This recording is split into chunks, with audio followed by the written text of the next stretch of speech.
Fait que je vous souhaite parfait après-midi dans le nom de Jésus. Je dirais saint et sainte de Dieu. Amen. Êtes-vous d'accord avec ça? Oui. Êtes-vous prêts à dire Amen pour ça? Amen. Ça plaît au Seigneur parce que c'est comme ça que Dieu nous voit.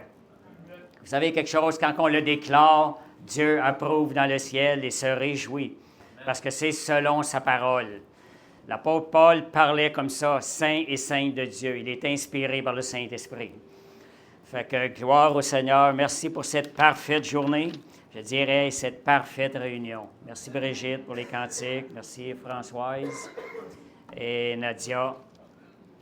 Le Saint-Esprit est au contrôle. Merci Seigneur. Quand que Brigitte chantait « Il le fera », je voyais ça dans le sens de la confiance dans l'œuvre du Saint-Esprit. Il est celui qui nous dirige. Il est celui qui nous conduit. Si on veut que le Saint-Esprit nous dirige et nous conduit, il faut apprendre à lui remettre entre ses mains, apprendre à lui faire confiance. Et c'est pas évident, c'est pas quelque chose qui est facile des fois, mais je vous dirais quelque chose qui est merveilleux, c'est que Dieu, des fois, il vient intervenir à l'intérieur de nous afin que nous lui faisons confiance, que nous lui remettons. Ça, c'est la grâce de Dieu. Il nous rend capables d'accomplir toute sa volonté. Je voudrais souhaiter la bienvenue aussi à Jean-Bernard, c'est bien ça, et sa mère Arlene. Arlene. Okay. Bienvenue aussi, je pense que Linda, c'est la première fois que tu viens à l'enseignement ou deuxième? Je sais que tu étais là la semaine passée. OK. Dans le passé. Bienvenue. Bienvenue. Fait que bienvenue aussi. Je me rappelle pas de votre nom. C'est pas la première fois que je te vois. Ton nom, c'est? Marie-Cécile. Marie-Christine. Allez, excusez, je suis en train de te rebaptiser. Marie-Christine, bienvenue. Et toi? Maïva. Merci Seigneur. Alléluia. Bienvenue. Gloire à Jésus. Vous savez, quelque chose, je me posais la question, des fois, je pose souvent la question, je dis, Seigneur, j'ai dit, je veux pas écouter la parole de Dieu, aller de façon d'une place ou d'une autre, sans que je reçoive un impact, sans que la parole de Dieu que j'entends vienne m'impacter. Je vais juste remettre ça un petit peu plus loin. Excusez, parce que avant de... Je ne vais pas me retrouver à quatre pattes. Vous allez peut-être penser que je suis en train de louer le Seigneur, mais c'est parce qu'on va être enfargé. Amen. Merci, Seigneur. Fait que c'est ça que je pensais. Je dis, Seigneur, je veux une parole qui impacte nos vies. Premièrement, pour moi-même.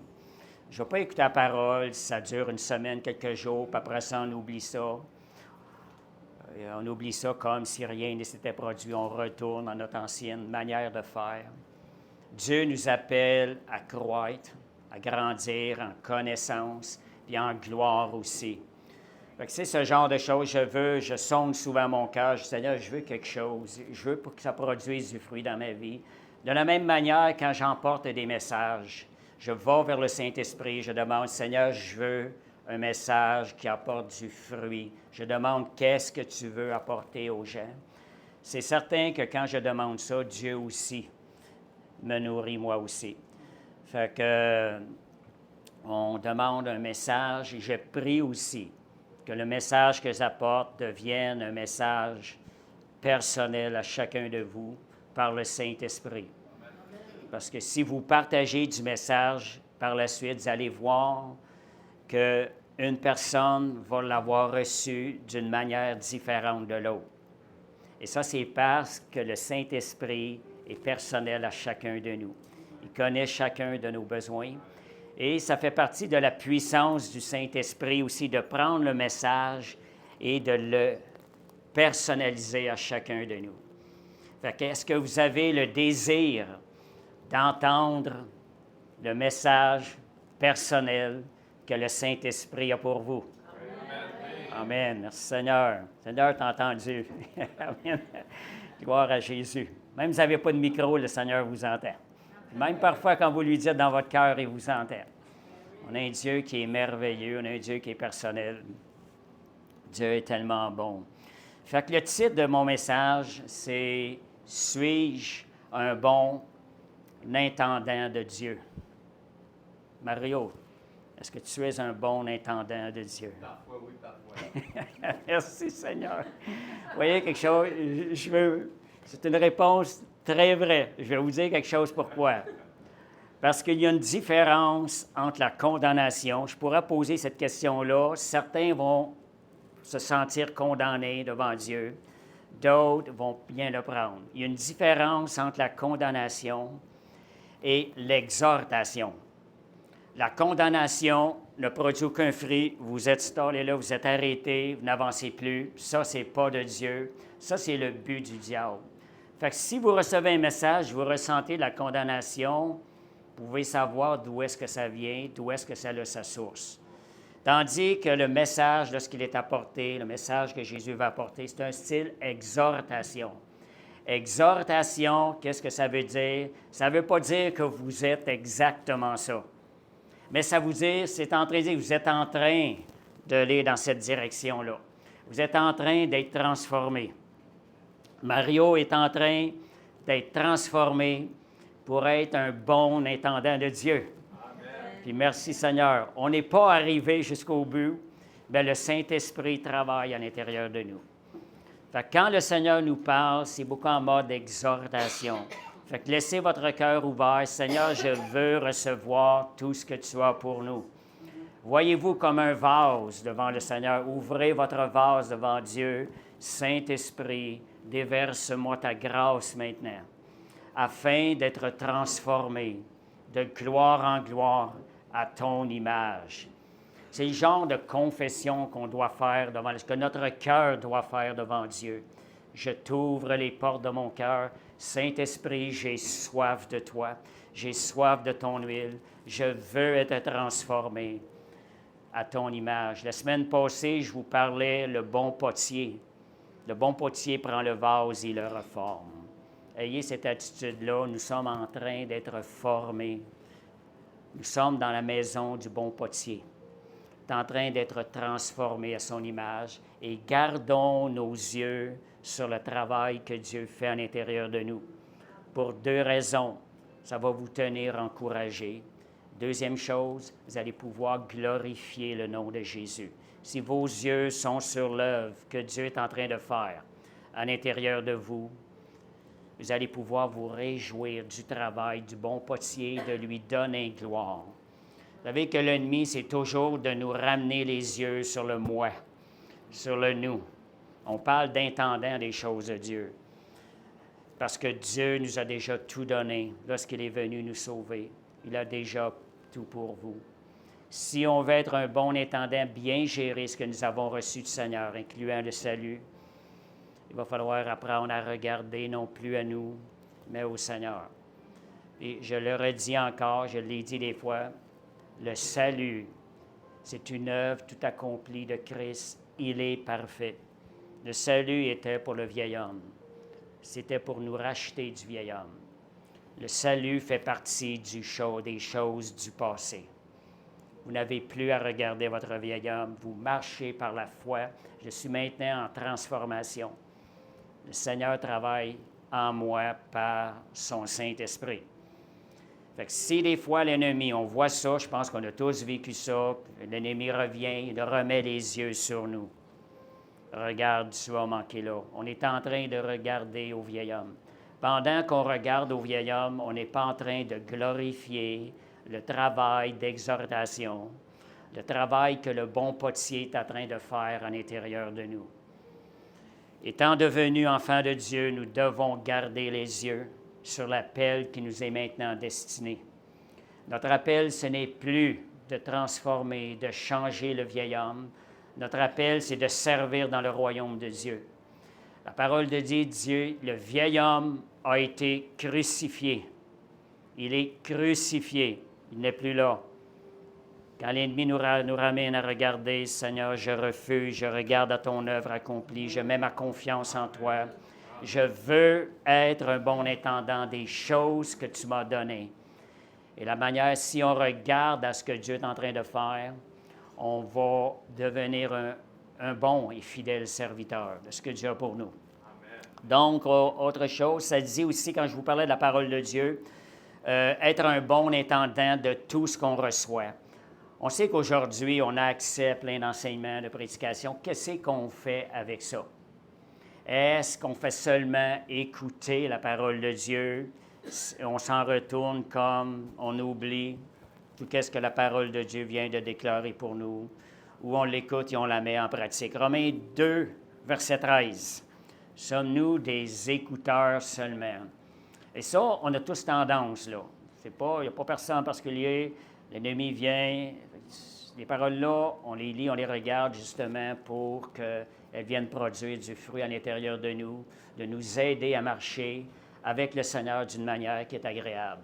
Ça dit, ce ne sont pas en effet ceux qui écoutent la loi qui sont justes devant Dieu, mais ce sont ceux qui la mettent en pratique qui seront justifiés. Quand vous prenez la parole, Seigneur, je ne veux pas l'entendre en vain, je veux être un bon intendant de ce que tu es en train de me donner.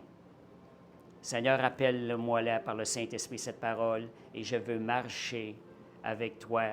Je veux mettre en pratique cette parole. Vous l'écrivez.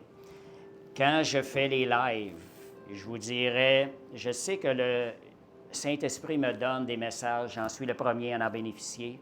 Ça aide dans ma vie à marcher avec lui et transformer. Si je vous poserais la question, que faites-vous avec les messages qui sont envoyés à travers les lives les mercredis? Je vous ramène à l'autre titre. Suis-je un bon intendant de la parole que le Seigneur vient de me donner, a pourvu, cet mercredi? Puis je vais vous dire quelque chose, ça m'encourage quand j'entends des gens qui me disent « J'ai pris des notes, je veux écrire ça, je veux réécouter. » Ça réjouit mon cœur parce que ça démontre que cette personne-là ne veut pas seulement être un écouteur, mais elle veut être un bon intendant de ce qu'elle reçoit. Elle va permettre à la parole de travailler, de produire son fruit. Est-ce que c'est votre désir à chacun de vous de porter du fruit? Est-ce que c'est votre désir? Merci Seigneur. Merci Jésus. Voyez, Marc 11, versets 12 à 14. C'est le genre de questions, quand on se sonne, on va devant le Seigneur, on regarde, est-ce que je suis en train de porter du fruit? Soyez constamment ouverts à valider cela, votre marche devant le Seigneur. Est-ce que votre marche avec lui est en train de porter du fruit? Qu'est-ce qu'on appelle du fruit? Je vais le voir tantôt. Il y a des changements, il y a des choses qui vont faire bénéficier les gens autour de vous. Ça, c'est le fruit de Christ.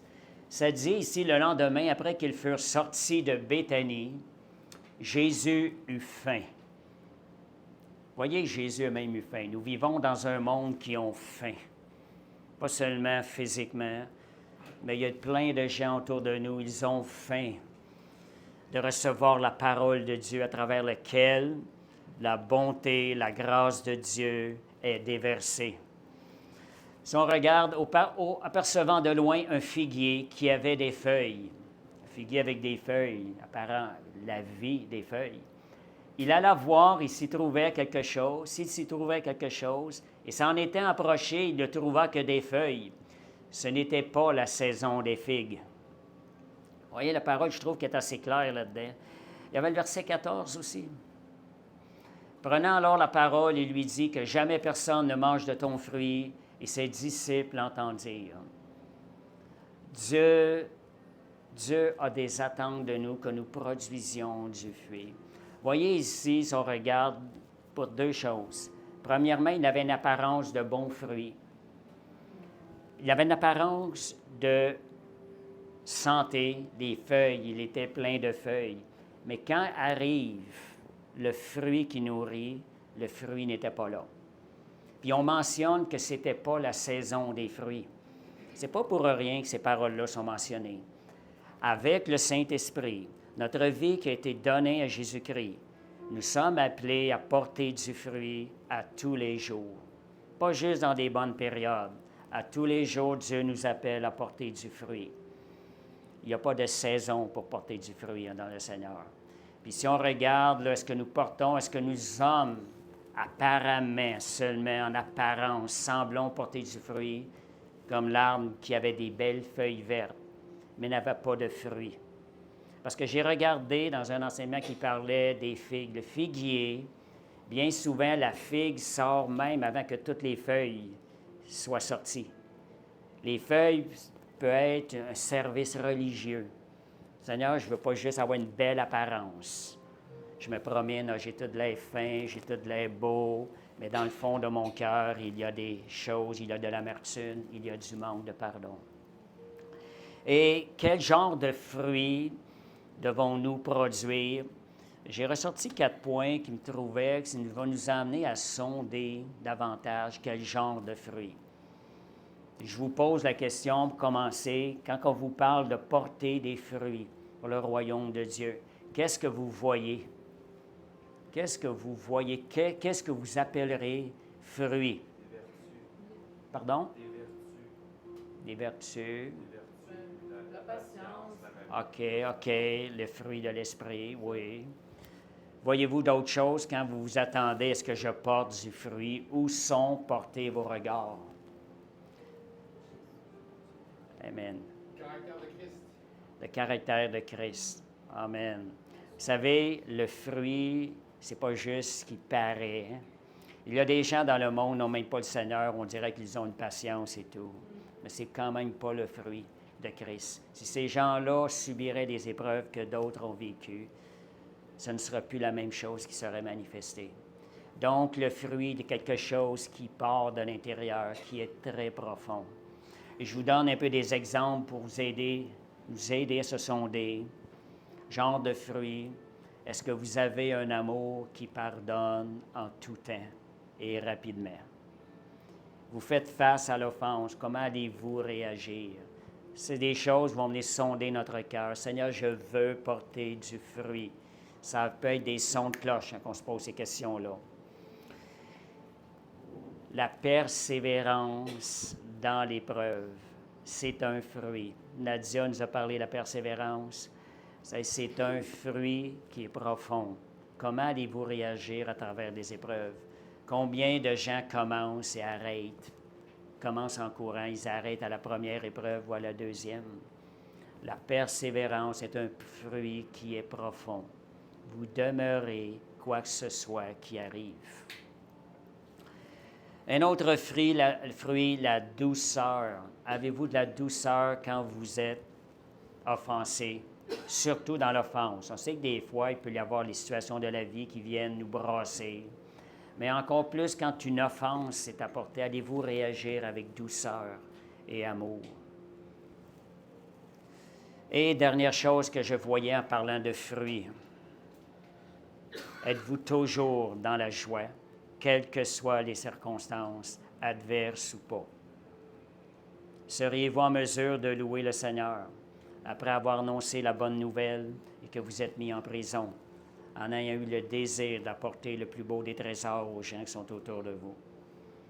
Paul et Silas, dans la prison, louaient le Seigneur. Voyez, ils avaient le fruit de l'Esprit à l'intérieur d'eux. Donc, je ramène tout le temps au titre, suis-je un bon intendant de ce que je reçois de Dieu? Nous avons la capacité de produire ces fruits-là. Et s'il y en a qui se sentent incapables, hier, on a témoigné à certaines personnes, les personnes nous disaient j'essaie, je veux bien, j'essaie, je fais des efforts, je retombe et tout. Dieu nous a donné le Saint-Esprit. Le Saint-Esprit est une force à l'intérieur de nous qui nous rend capables de porter ce fruit-là. Et comment on peut accéder à cette force-là? Par la foi dans l'œuvre tout accomplie de Jésus à la croix.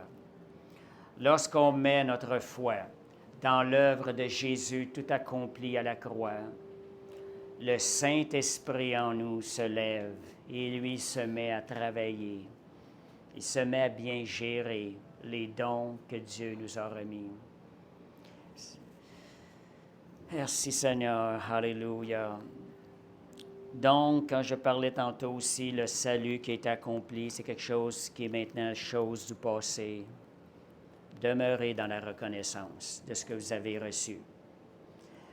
Des fois, je vois ça, ce qu'on fait des fois quand on se remet à douter du salut parfait en Jésus-Christ. On est en train de renier en partie la foi par laquelle nous avons été sauvés.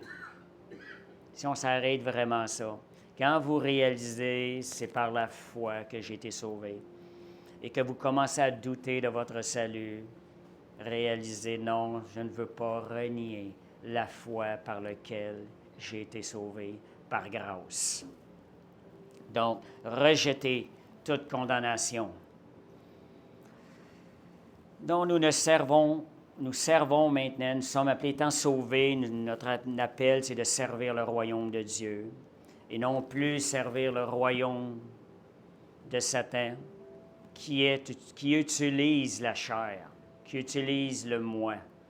Réalisez que le moi, la chair, c'est le royaume, c'est Satan utilise la chair. Donc, marchez dans la foi. Votre vie a été, vous avez changé de vie, vous avez échangé votre vie dans la chair pour la vie de Christ, une nouvelle vie. Ce n'est plus moi qui vis, c'est Christ qui vit en moi. Quand vous réalisez ça, Seigneur, non plus, je ne vis plus pour moi-même, mais pour Christ, la parole nous dit. J'aime tellement ce verset-là. Le matin, en vous levant, Seigneur, aujourd'hui, je ne vis plus pour moi-même, mais je vis pour toi, Seigneur. Déclarez ces choses-là. Elles produisent du fruit. Et soyez heureux, réjouissez-vous de votre appel à servir le royaume de Dieu. On a été dégagés du vieil homme, délivrés du vieil homme. 2 Timothée 2, versets 3 et 4. Souffre avec moi comme un bon soldat de Jésus-Christ. Vous savez, la vie chrétienne, il y a de la souffrance.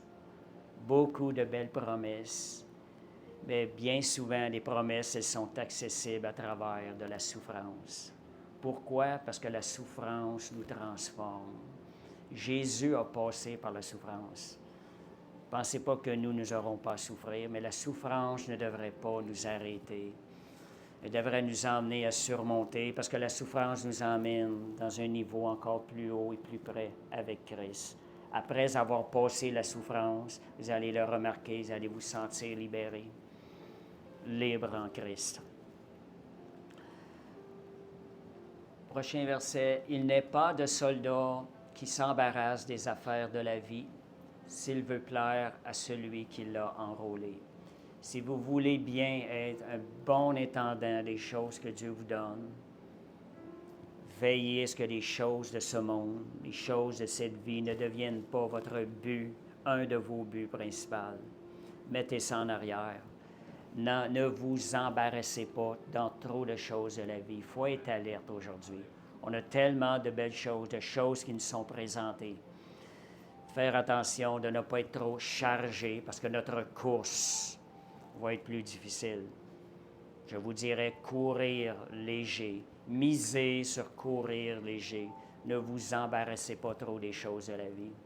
À moins que le Saint-Esprit vous dirige dans certaines choses, il va vous garder dans la tête. Merci Seigneur. Apocalypse 3, versets 15 à 18.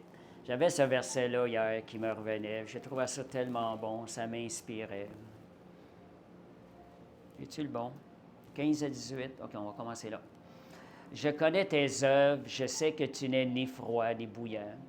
Puisses-tu être froid ou bouillant? » Ça, c'est pour en arriver au prochain verset. « Ainsi, parce que tu es tiède et que tu n'es ni bouillant, je te vomirai de ma bouche. » Prochain verset.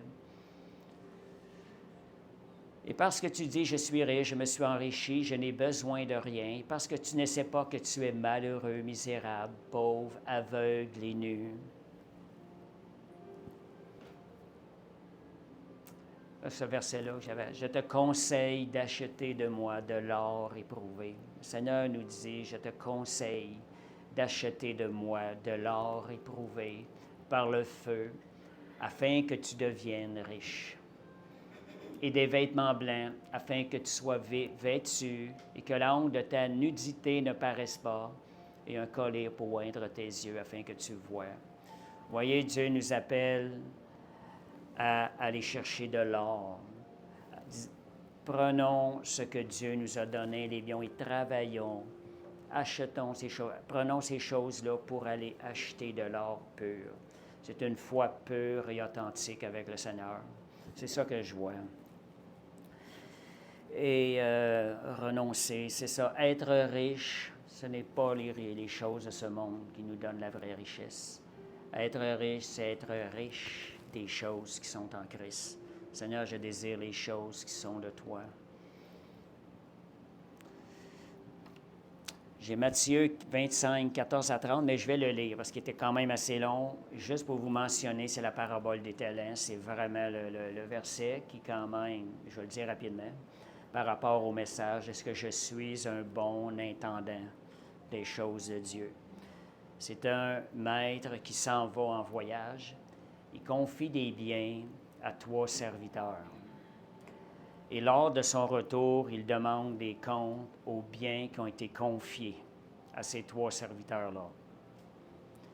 Il remercie 2 de ses serviteurs qui ont fait prospérer, qu'ils ont été un bon intendant des biens qu'il leur avait laissés.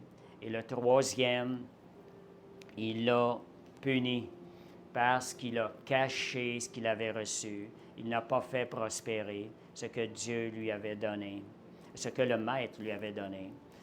C'est la même chose. Plus ce que faisons-nous avec ce qui nous a été donné. Vous savez, ces serviteurs-là n'étaient pas propriétaires des biens. C'est le Maître qui était le propriétaire. C'est l'image de notre vie avec Christ aujourd'hui. Vous avez sûrement lu dans la parole, « Ma vie ne m'appartient plus. Elle appartient à Christ. » Suis-je un bon intendant maintenant de tout ce qui vient dans ma vie? Est-ce que je le gère pour des fruits éternels, pour des fruits qui vont être durables? Moi, je suis quelqu'un qui calcule beaucoup. Des fois, quand je pense ce qui est temporaire versus ce qui est éternel. La Bible nous parle d'un endroit, si vous renoncez à telle chose, vous recevrez au centuple. C'est le calcul des choses, ce que vous donnez, vous recevez au centuple. Le point qui arrive des fois, qu'est-ce qui fait que des fois qu'on a de la difficulté à réaliser ça? Nous autres, on regarde sur le champ, sur le moment présent. Si je donne ça, je perds ça. Ce que Dieu redonne au centuple, il l'a fait fructifier avec un temps. C'est là qu'il faut avoir la vision que Dieu a pour nous, d'apprendre à regarder les choses comme Dieu les voit. Vous lui donnez, vous investissez dans le royaume de Dieu, Dieu vous redonne au centuple. Il vous redonne des biens éternels. Et même la Bible dit, à certains moments donnés, ce sont des biens de cette terre que Dieu va multiplier. Donc, comment gérons-nous ce que Dieu nous confie? Une des choses, le temps que Dieu nous confie. On regarde, ça passe tellement vite. Qu'est-ce qu'on fait? Soyons alertes. Tellement de distractions aujourd'hui. Est-ce que je gère bien mon temps? Est-ce que j'ai une gestion des priorités de mon temps en fonction du royaume de Dieu? Ça ne veut pas dire qu'on va tout accomplir ce qu'on a à cœur, mais on va aller vers ce qui est prioritaire, ce qui est une grande priorité devant Dieu. Il va falloir laisser tomber des choses qui sont moins importantes. Le temps de prière, c'est une première gestion. Combien on a besoin de se tourner vers le Seigneur, d'aller chercher sa force à travers une relation, développant une intimité avec le Seigneur. Nous allons pouvoir recevoir davantage de lui. Est-ce que l'utilisation de notre temps, de nos finances et de notre travail, est-ce que ça honore la pensée de Dieu, qu'ils honorent les choses de Dieu, comme Dieu les voit.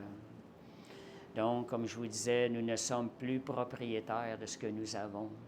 Nous sommes des intendants de ce que Dieu nous a donné. Cette vie-là, notre vie, on l'a donnée en échange de la vie de Christ. Dieu est le propriétaire. Est-ce que nous laissons cette vie avoir la priorité dans notre vie? Matthieu 6, versets 19-20. Ne vous amassez pas de trésors sur la terre, où la teigne et la rouille détruisent et où les voleurs dérobent. C'est une parole assez facile à comprendre. Mais amassez-vous des trésors dans le ciel, où la teigne et la rouille ne détruisent point, où les voleurs ne percent et ne dérobent.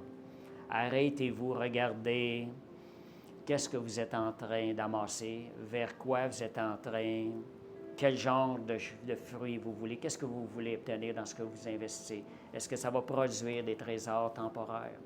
On parle des autos, la richesse. N'ayons pas les yeux sur ces choses-là comme but premier. Dieu n'est pas contre ça. Mais notre but premier doit être de glorifier le royaume de Dieu à travers tout ce qu'on a, tout ce qu'on reçoit.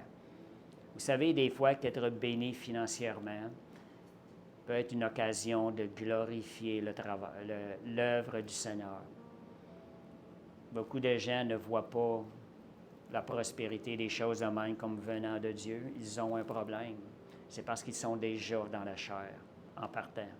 Je dirais, entre guillemets, ils ont comme Dieu Mammon. Parce que ce qu'ils voient en premier, c'est la richesse. Ils ne regardent pas l'intention du cœur en arrière. Quand Dieu me bénit, je glorifie le nom de Jésus. Ma joie, elle est plus grande de glorifier le nom de Dieu pour ce qu'il m'accorde que de posséder la chose. Ce sont des occasions, si on travaille pour les bonnes choses, si on est un bon intendant des biens que Dieu nous donne, nous allons donner la gloire à Dieu. Ça va retourner au Seigneur. Je vous parlais de vos finances. Est-ce qu'on soutient l'œuvre de Dieu à travers nos finances? C'est une façon de bien gérer l'argent que nous recevons. Est-ce qu'on en donne une partie pour le royaume de Dieu, faire avancer l'œuvre de Dieu? Donc aussi, gagner des âmes, servir les autres avec amour, soutenir l'œuvre de Dieu et grandir spirituellement. Ça, c'est des trésors dans le ciel. Vous utilisez votre temps pour aller sortir, gagner des âmes. Ce sont des trésors spirituels que vous êtes en train d'amasser. Nous autres, on ne le voit pas nécessairement. Même si les personnes, des fois, on ne les revoit pas par avoir parlé, cette parole-là a été relâchée. Vous demeurez dans la foi que ce qui a été semé va produire le fruit. Et Romains 14, 12, je vous ai parlé tantôt du Maître, chacun aura à rendre compte à Dieu pour lui-même. On va avoir des comptes à rendre devant Dieu. C'est juste pour vous conscientiser, pour vous encourager. Écoute, Seigneur, je ne vais pas rester là sans produire de fruits. Je ne veux pas être stérile. Seigneur, je veux que ma vie, elle produise des fruits pour ton royaume. Puis dites-lui, combien de fois je le dis aux personnes, confessez-les ces désirs-là. On dirait qu'il y a des gens qui ne comprennent pas ça. La confession des désirs devant Dieu vient transformer ton cœur. Puis même encore plus quand vous déclarez que la parole de Dieu déclare sur vous. Donc, Matthieu 16, 26. Ça, c'est un verset que je me rappelle. J'étais en secondaire 2. Puis je me rappelle, moi, c'est sûr que j'avais des prières qui étaient déjà faites chez nous, que j'avais des livres de prières. Je priais avec cela, parce que dans le temps, je n'étais pas sauvé. Mais c'était tout ce que j'avais. Mais j'y mettais mon cœur dans les paroles. Fait que j'avais quand même une capacité de prier devant le Seigneur. Tu sais que tous les jours. À un moment donné, dans la classe, le prof nous demande d'écrire un genre de texte. Moi, j'ai écrit une prière selon mon cœur, puis avec des parties que j'étais sincère, avec des parties que moi-même j'avais dans mon cœur. J'ai écrit ça de même. Et je me rappelle d'avoir mis ce verset-là. J'avais discuté ce verset-là dans mon texte. Le professeur, il est revenu le cours d'après. Il dit, « J'ai jamais vu une aussi belle prière. » Le professeur avait été touché. Mais c'était vrai, je me rappelle que j'avais cette pensée-là dans mon cœur, même si je n'étais pas sauvé. Que servira-t-il un homme de gagner le monde entier, s'il perd son âme. Dieu a toujours mis cette pensée-là en moi, ça nourrit mon âme souvent. Ayez cette pensée-là aussi dans ce que vous vivez, ce que vous êtes en train de vivre. Toujours dans la pensée, Seigneur, je veux être un bon intendant, je veux bien gérer tout ce que tu me donnes. Donc, en parlant de ce que Dieu nous a donné, quel est pour vous, selon vous, le plus grand don que Dieu nous a donné? Le libre arbitre. Le libre arbitre, c'est un don, oui. Voyez-vous d'autres choses? Le Saint-Esprit, le plus grand don. Voyez-vous d'autres choses? Son fils. Pardon? Son fils. Son Fils Jésus, amen. Amen. J'ai entendu d'autres choses? L'amour de Dieu. Amen. Vous savez, moi, je vais vous donner mon opinion, c'est le Saint-Esprit. Jésus a dit, oui, le don, le Père nous a donné Jésus. Jésus nous a donné le Saint-Esprit. Vous savez que même si Jésus serait allé sur la croix, mais son sacrifice est parfait, là, c'est ce qui a fait que le Saint-Esprit est venu. Mais sans le Saint-Esprit, nous ne pourrions même pas, nous n'aurions même pas la capacité de faire la volonté de Dieu. Et ça, je trouve, quand je pense à ça, Jésus dit, vous recevrez le don du Père. C'est Jésus qui le donne, mais le Père enverra le Saint-Esprit, mais c'est Jésus qui le donne. Aujourd'hui, des fois, je vois des gens qui sont stickés sur la parole. C'est pas méchant de base. Ils ne vont pas plus loin que ça. Ils sont au point comme si Jésus était là sur terre, lorsque Jésus était là avec les disciples. Dieu nous appelle encore plus par le Saint-Esprit. Jésus a même dit dans Matthieu 18-19, qui dit, « Voici, toute puissance m'a été donnée maintenant. » Et Dieu envoie les gens avec le Saint-Esprit. Nous avons plus de puissance aujourd'hui de disponible par le Saint-Esprit que les apôtres avaient lorsqu'ils ils marchaient avec Jésus à côté d'eux. Nous avons quelqu'un qui vit à l'intérieur de nous. Comment est-ce qu'on gère ce don-là à l'intérieur? Comment sommes-nous intendants de ce don précieux? Est-ce que nous entretenons une relation intime avec le Saint-Esprit? Est-ce que vous parlez au Saint-Esprit? Bonjour, Saint-Esprit, quand vous commencez votre journée. Comment gérez-vous ce don si grand, si merveilleux? Et quand je pense des fois, malheureusement, aux cessationnistes qui refusent les dons du Saint-Esprit pour aujourd'hui, qui nient les dons du Saint-Esprit, qui même parfois disent que c'est le diable qui manifeste ces choses-là. Comment pensez-vous que le Saint-Esprit doit être attristé à l'intérieur? Puis malheureusement, je vois des gens qui se réjouissent de dire « moi, je suis cessationniste » et tout ça des choses. J'ai bien de la difficulté avec ça, moi. Parce que le Saint-Esprit nous a été donné et le Saint-Esprit se manifeste à travers les dons spirituels, à travers la révélation de Dieu. Sans le Saint-Esprit, il n'y a pas de révélation. Et j'ai entendu de ces choses-là, je vous dis ça pour faire une différence, avoir du discernement. J'ai entendu de ces enseignants dire, on n'a pas besoin de la révélation, la parole de Dieu est là. Moi, je trouve ça grave, parce qu'on a besoin de la révélation. Qu'est-ce qu'on ferait aujourd'hui? Comment pourra-t-on prêcher un message qui viendrait toucher personnellement chaque personne sans la révélation de Dieu? Fait que voyez, je vous ramène aux dons le plus précieux. Soyez conscients. Recherchez les dons spirituels. Il n'y a qu'une capacité plus grande, des fois, à les recevoir. Mais persévérez à rechercher les dons spirituels. Parce que c'est le Saint-Esprit qui travaille à travers ça de façon surnaturelle. Deuxième don que Dieu nous a donné, la parole de Dieu. Qu'est-ce qu'on fait avec la parole de Dieu? Vous savez, j'ai reçu à un moment donné une parole, ça m'a marqué. J'étais comme, je dirais plate, voyons, j'avais pas d'intérêt. Qu'est-ce qui se passe, Seigneur?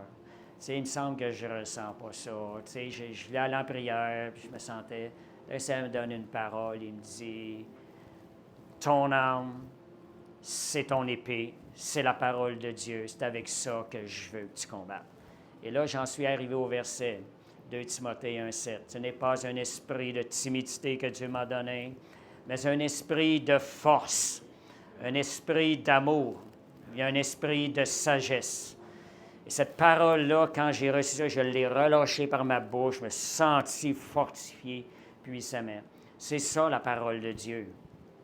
C'est une arme de combat. Et quand j'entends des fois, combien j'entends ça souvent? J'écoute des petits bouts des fois. J'écoute des petits bouts des fois de prédication, je n'ai pas toujours le temps, mais des fois j'entends des choses. Imaginez-vous ce que vous déclarez, vous l'emmenez à l'existence.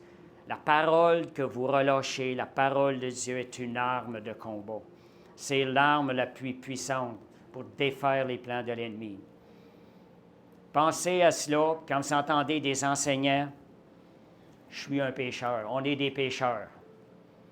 Oh, je suis un pauvre pécheur, sauvé par grâce. Pas nous étions. Nous sommes des pauvres pécheurs. Pas capable d'entendre ça, moi, quand j'entends ça. Ils sont en train de déclarer la parole de l'ennemi sur leur vie. Et la parole a du fruit. Qu'est-ce qui va arriver? Ils vont rentrer encore plus dans le péché. Cette nature de pécheresse-là prend de la force lorsqu'on relâche ça de notre bout. Ne dites jamais des choses de même. Jamais laissez ces paroles-là. Le pécheur a été crucifié. Déclarez la parole de Dieu.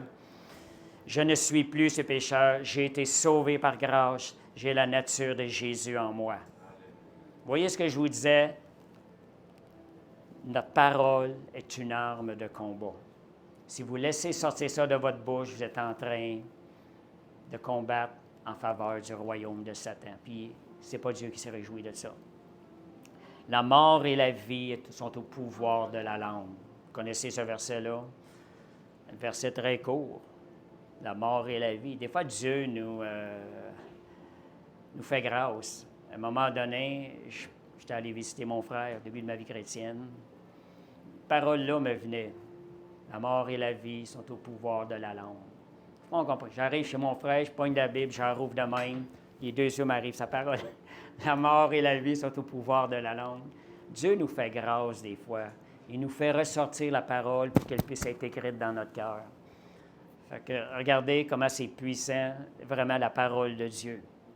Puis juste pour vous dire comment c'est important, je vous parle le don, comment gérons-nous le don, l'accès qu'on a à la parole de Dieu. Jésus, lorsqu'il a été attaqué dans le désert par l'ennemi, à 3 reprises, il a utilisé la parole de Dieu pour détruire l'ennemi, les intentions de l'ennemi. La même chose pour nous, relâcher la parole de Dieu. Je dirais aussi dans « choisis la vie », parce que la mort et la vie sont au pouvoir de la langue. Est-ce que nous allons choisir la vie ou choisir la mort? Donc, Éphésiens 6, versets 11 et 12. Je ne sais pas si je t'ai écrit 12, mais en tout cas. Regardez, cette semaine, ce verset-là m'est revenu, quelque chose m'est revenu avec ça. J'ai entendu quelque chose et ça m'a flashé. Revêtez-vous. Regardez la parole, là, ce qu'elle dit, là. Prenez-la au sérieux. Un don de Dieu, cette parole-là aussi. Revêtez-vous de quoi? Tout. Est-ce que vos yeux sont sur le mot tout ou arme? Ça fait la différence. Est-ce qu'on se revêt de toute l'armure de Dieu, de toutes les armes de Dieu? Est-ce qu'on se revêt de toute cette armure-là? Et ça dit, afin de pouvoir tenir ferme contre les ruses du diable. On va aller au prochain verset. Car nous n'avons pas lutté contre la chair et le sang, mais contre les dominations, contre les autorités, contre les princes de ce monde de ténèbres, contre les esprits méchants dans les lieux célestes. Vous voyez, ça, c'est notre combat. Non pas contre les choses temporaires de ce monde, mais contre les choses dans les lieux célestes. Je ne sais pas si c'est dans ce verset-là, mais en tout cas, je vais le mentionner ici. Je pensais que c'est là-dedans, je n'avais pas regardé. Vous savez, si on ne se revêt pas de toute l'armure de Dieu, il va y avoir une partie sur nous qui ne sera pas protégée. On va être sujet aux attaques de l'ennemi. Vous savez qu'une seule partie qui n'est pas protégée, des fois, l'ennemi peut, si on va dans une guerre, une personne peut mourir à cause d'une seule partie qui n'est pas protégée. Quand la Bible dit « Revêtez-vous de toutes les armes de Dieu », est-ce qu'on l'a pris au sérieux? Tout. Seigneur, est-ce que je vais obéir à toute ta parole? Ou est-ce que je vais prendre juste une partie? C'est très important parce que l'ennemi, il voit les choses là, puis il va chercher la faille, puis par la faille, il peut nous faire tomber. On parle ici, je vais les dire rapidement, la ceinture de vérité. Apprenez à dire non au mensonge. Satan qui vient vous accuser par des mensonges. Apprenez à dire non au mensonge. Puis quand je pense aux mensonges, je vois, vous savez, le mensonge, le diable est le père du mensonge. Qu'est-ce que vous proclamez dans votre vie? Je vous dis ça de même, là, soyez attentifs à ce que vous écoutez, puis à ce que vous allez republier. Avant de publier quelque chose, posez-vous la question, est-ce un mensonge ou est-ce une vérité? Il y a un père du mensonge. Assurez-vous que c'est vraiment vrai ce qui est publié. Sinon, vous êtes en train de travailler pour le royaume de Satan en publiant des mensonges. Faites bien attention. Regardez, allez voir la source. Assurez-vous de ne pas être un outil qui va propager le mensonge. Donc, la ceinture de vérité, ça va vous garder, ça va vous protéger en Christ. La cuirasse de la justice. Christ est ma justice. Les accusations qui peuvent venir sur ce qui a été pardonné. La culpabilité. Bien, la culpabilité, ça dépend. Il faut vous mettre une balance. Je dirais la condamnation. Culpabilité, mais la cuirasse de la justice. Christ m'a racheté. J'ai été pardonné par le sang de Jésus. Assurez-vous, par exemple, que vous avez été mené ça sur le sang. Donc, ça fait partie de l'armure de Christ. Le bouclier de la foi pour résister aux traits inflammés de l'ennemi. Pourquoi le bouclier de la foi? Je pensais à ça. 3 mots qui vont te faire mettre le bouclier de la foi. Crois en Dieu. Crois en Dieu. Ça, c'est la foi. Tu arrêtes de douter ce que Dieu a dit sur ta vie. Tu crois. Seigneur, je marche avec toi. Je mets le bouclier de la foi. Je crois en toi. On dit qu'on est appelé à servir. Bien, on va mettre notre foi en Dieu. Seigneur, je vais croire. Tu as pourvu le Saint-Esprit. Je mets ma confiance en toi que le Saint-Esprit va être fidèle et que lui va venir prendre le contrôle de ma vie et lui va donner le message que les gens ont besoin d'entendre. Ça prend la foi pour aussi servir le Seigneur. Foi que le Saint-Esprit va se lever à travers nous. Et pour ça, il faut enlever les yeux sur nous aussi. Donc, ça va nous permettre de résister les traits enflammés du malin. Foi dans l'œuvre tout accomplie. Jésus t'a tout accompli pour moi à la croix. T'a pourvu par le Saint-Esprit. On a le casque du salut, qui est une partie de l'armure. Le casque du salut, les pensées, les influences qui viennent de l'intérieur. Le diable, il vient combattre dans nos pensées. Il veut rentrer par nos pensées, le diable. On a parlé cette semaine, j'ai parlé dans les lives, qu'il y a 4 royaumes de Satan. Ces 4 royaumes-là viennent travailler dans nos pensées. Ils cherchent à nous influencer. Quand on est conscient, je mets le casque du salut, cette pensée-là n'est pas de Dieu, je la rejette. Je ne me laisse pas influencer par les pensées, les influences de ces 4 royaumes-là. La puissance de l'air, le prince de ce monde. Il y avait aussi le prince de ce monde, il y avait le Dieu de ce siècle. Vous voyez, c'est le royaume de ténèbres. Satan qui gère un royaume de ténèbres. Fait que gardez, protégez vos pensées, ne les laissez pas entrer, ce qui n'est pas de Dieu. On a parlé de l'épée de l'esprit, je n'ai parlé un peu tantôt, c'est une armure. Vous combattez, vous allez de conquérir avec la parole de Dieu. Vous relâchez, quand vous relâchez la parole, l'ennemi, le camp est détruit. Dernière chose, les chaussures de l'Évangile. Vous voyez, c'est une pièce de l'armure. Est-ce qu'il y en a? Est-ce qu'il y en a? Vous avez déjà pensé, « Ah, je ne suis pas appelé à évangéliser. » Il y en a qui pensent ça.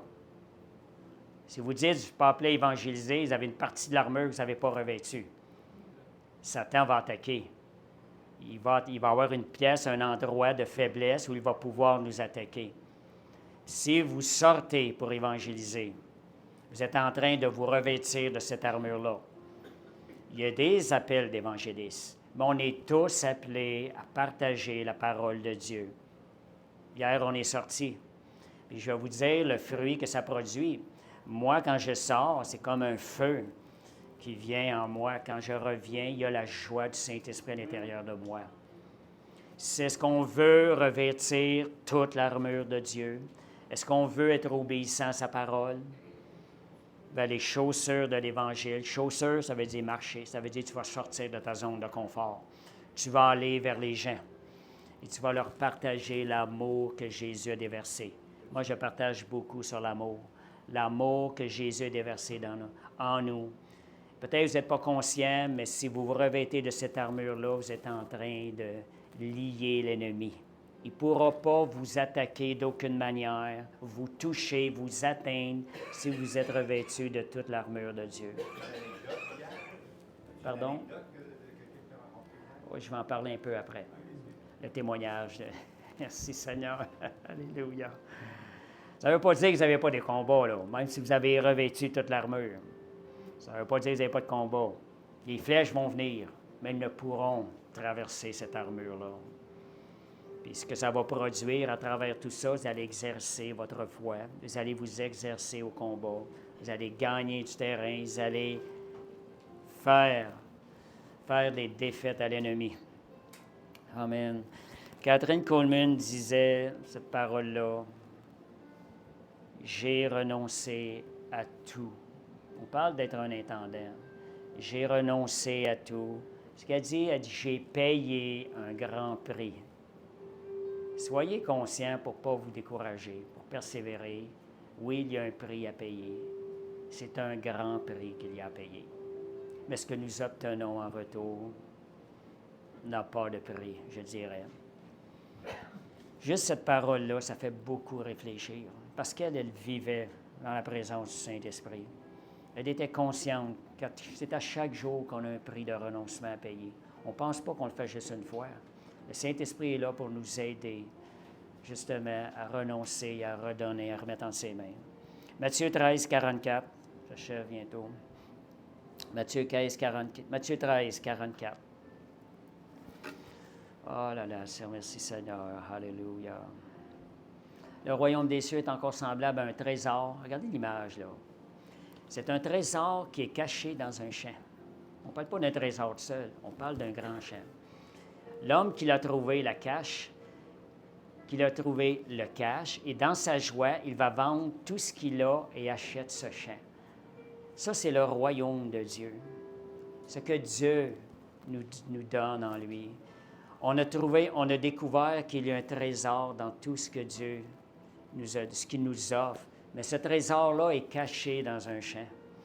Fait que nous devons acheter ce champ-là pour posséder le trésor. Ça veut dire que nous avons à marcher, nous aurons à travailler, nous aurons à coopérer pour aller découvrir le trésor à travers ce champ-là. Et ce n'est pas quelque chose non plus, vous ne pouvez pas posséder le trésor à moitié. C'est un trésor qui demande toute ta vie, mais on a tout à gagner. On a donc tout à gagner. Renouvelez vos pensées par la parole de Dieu. On a tout à gagner avec Christ. Je me repose des fois la question, Seigneur, je veux te servir. Seigneur, je veux vivre totalement pour toi. Je sais qu'on est tous en transformation vers cela. Méditez sur ces choses-là. Ce que Dieu nous donne, c'est tout. Donc, la chasse au trésor, je dirais, elle est commencée quand vous venez à Jésus. Donc, c'est une marche. Est-ce qu'il y en a qui aiment ça, les chasses au trésor? On cherche, on ne connaît pas tout encore c'est quoi le trésor, mais on cherche, on sait qu'il y a un trésor. Notre vie avec Christ, c'est comme ça. Dès qu'on vient en Jésus, on a découvert qu'il y a un trésor en Jésus. Nous sommes maintenant dans un champ, nous aurons à travailler ce champ-là pour découvrir tout le trésor qui y est caché. On donne tout, vous savez, on donne tout pour le Seigneur et Dieu a tout pourvu pour nous. Le Saint-Esprit est avec nous. Merci Seigneur. Donc, allez-vous être engagé par Dieu comme un intendant de ses biens? Si vous vous mettez devant Dieu, Dieu, est-ce que tu me vois digne de gérer tous les biens que tu me donnes? Posez-vous la question. Seigneur, je vais être trouvé digne, Seigneur Dieu. Seigneur, d'être bien. Pourtant, Seigneur, je veux bien gérer tout ce que tu me donnes, Seigneur. Vous savez, la Bible dit qu'il y a beaucoup d'appelés, mais peu d'élus. Peu répondent à l'appel de tout donner au Seigneur. On a tout à gagner. Si vous êtes fidèles dans les petites choses, Dieu vous en donnera des plus grandes. Vous compensez. Comme je disais, pas de condamnation, mais exhortation. Recevez le message. Désirez plus, désirez tout ce qui est de Dieu.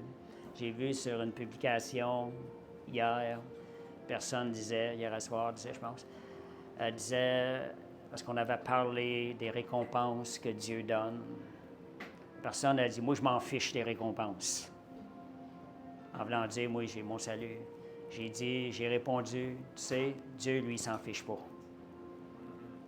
Vous voyez notre intention, il faut faire attention des fois, la manière des fois que notre pensée peut être bornée. Il y a un danger de tiédeur à ce niveau-là. C'est ce que je dis. Désirons les choses de Dieu. Dès que nous découvrons qu'il y a quelque chose à aller chercher, une récompense, un trésor, allons, prions, dirigeons-nous vers ce trésor. Donc, merci Seigneur. Fait que je veux qu'on prenne ça, qu'on se réjouisse en espérance d'entendre la voix de Dieu. On marche dans l'espérance, d'entendre la voix de Dieu qui vous dit, bon et fidèle serviteur, entre dans la joie de ton maître. On parle de serviteur. Merci Seigneur. Fait que je dirais, j'aime ça le dire, oh, quel jour glorieux ce sera. Amen, amen, amen. Merci Seigneur. Alléluia. Merci Jésus, on va terminer avec une prière. Merci Jésus, alléluia. Je vais inviter les gens aussi, ceux qui écoutent, s'il y en a dans la salle, vraiment de remettre notre vie entre ses mains, d'acheter ce champ dans lequel le trésor est caché. S'il y en a qui ont un cœur, vous pouvez confesser. Je vous disais que la confession vient disposer notre cœur. S'il y en a qui écoutent, vous pouvez confesser cette parole-là. Père céleste, je viens devant toi, Seigneur, avec un cœur sincère. Seigneur, j'ai entendu qu'il y a un grand trésor dans ce champ. Seigneur, je viens devant toi, je t'offre ma vie. Je renonce à mon péché et je reçois le pardon gratuit que tu m'offres en Jésus-Christ. Lave-moi, rends-moi pur. Saint-Esprit, révèle-moi tout ce que Jésus a accompli pour moi à la croix. Rappelle-moi, révèle-moi la valeur de ce trésor, savoir Christ en moi, l'espérance de la gloire. Et inscris mon nom dans ton livre de vie, au nom de Jésus. Amen. Merci Seigneur. Alléluia.